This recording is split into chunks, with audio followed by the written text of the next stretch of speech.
here since his last hearing. Lisa was aware of all this, and in turn she worked to present Pete in a favorable light. Pete figures the panel has already decided what they're going to do with him before the meeting anyway. He'd written to them so often the administration had to put the brakes on him, saying, "You're working against yourself, Peter. You appear obsessed." He argues, "I am." They need to understand the torture I'm going through being grounded for so long. On the day of his review board, Pete showers and puts on fresh clothes that sort of match. He's confident he'll soon be released. He's nervous too. He doesn't want to ruin any chance he might have of getting out by appearing as if he really does belong inside. A staff member says, "Go on in, Peter, they're waiting for you." Pete enters the room. The doors close behind him. The board members exchange looks with one another. The older bearded psychiatrist gives him a nod and talks through the pipe in his mouth. "You know you're not doing too badly, Peter. You can do better, though." Pete retorts, "I know I can do a lot better, but not in here. How can I do better in here? You want me to work harder? How about better food and real pay then? I'm taking courses and getting good marks. I'm making as much money as we're allowed to make. I run the boiler house so everyone else can loaf around. Yeah, you're right, I can do better. We all can." The doctor sucks on his own lit pipe. The judge queries, "What do you think about why you're here, Peter?" Pete's quiet for a moment and says, "It's unfortunate I didn't just walk away.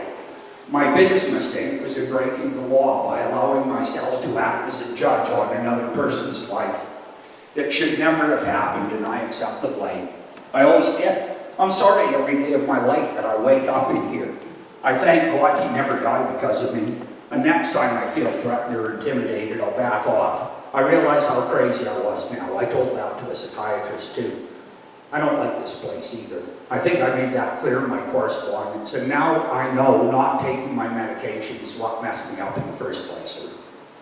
The panel look at one another as if to say, "Any more questions?" The other psychiatrist says, "Your nurse said you like music." Pete shares his feelings. "I'm self-conscious about it, so I just keep it private." "Keep in touch," the judge says, dismissing Pete. Thinking of all the letters he'd written, Pete wonders if the judge is being sarcastic or not. He offers them his outstretched hand, and one of them shakes it. Maximum, medium, and minimum. One security level a year is all a patient can go through without the help of an expensive lawyer. If they didn't recommend minimum security for him this time, Peter knew it meant he'd have to do at least 2 more years. Another one in medium and a minimum of 1 in minimum. While he's waiting for the results of his hearing, the administration considers adding yet another level of security. Make the patients live in a cottage on hospital grounds for a 1-year minimum to ensure they have the necessary life skills to be placed into a halfway house. Pete's independent son bristles at the idea. Fortunately, it isn't adopted. A good omen indeed. The waiting game goes on for 3 months, during which Pete silently prays, negotiating with God in exchange for a favorable outcome. Minimum security.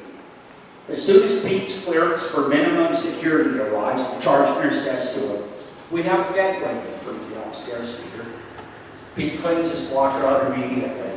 Tobacco, 2 shirts, a sweater, 2 pairs of institutional blue jeans, a toothbrush, and a pair of headphones go into a paper bag. Carrying the bag in one hand and his ghetto blaster in the other, Pete takes all his worldly possessions downstairs to the main floor.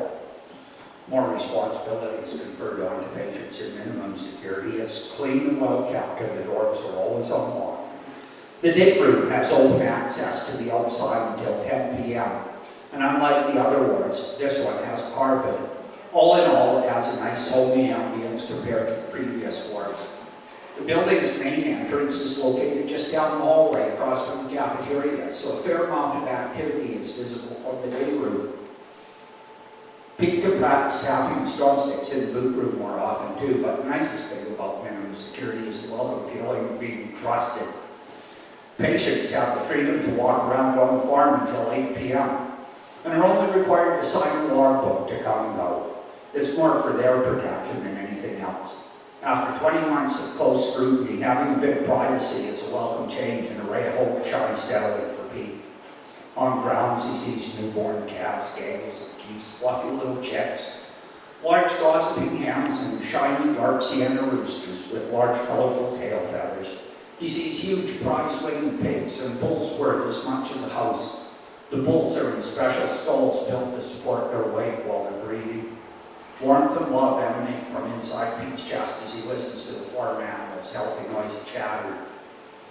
On his way back from grounds one cloudy afternoon, Pete notices King Mike and Kip Zuster sitting at a picnic table beside the livestock barn. He joins them to idle away 40 minutes. Pete had just signed himself back into the law book and was having a cigarette when Nurse Jean Norman approached her.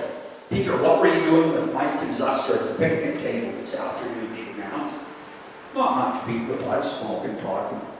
"All right, that's what they said, too. You don't look like you're under the influence of anything, but let me smell your breath." Putting his nose inches away from Peter's mouth, he makes a funny face when Pete exhales. Then he says, "You go." Pete told Mike about Jean Norman's homemade breathalyzer and his odd questions. Mike fills him in. "Remember I told you that cocksucker has it in for me? He wrote Zuster and me up into a chart saying that we were passing a bottle of whiskey around at the picnic table out there. He probably wrote it in yours too, claims he saw us through the window with a pair of binoculars and that he has another nurse as a witness. It so happens that the other nurse conveniently left for holidays a few minutes later. You can't even see the picnic table from the window he's talking about." "I know. I looked out and checked. He just wants to wreck any chances I might have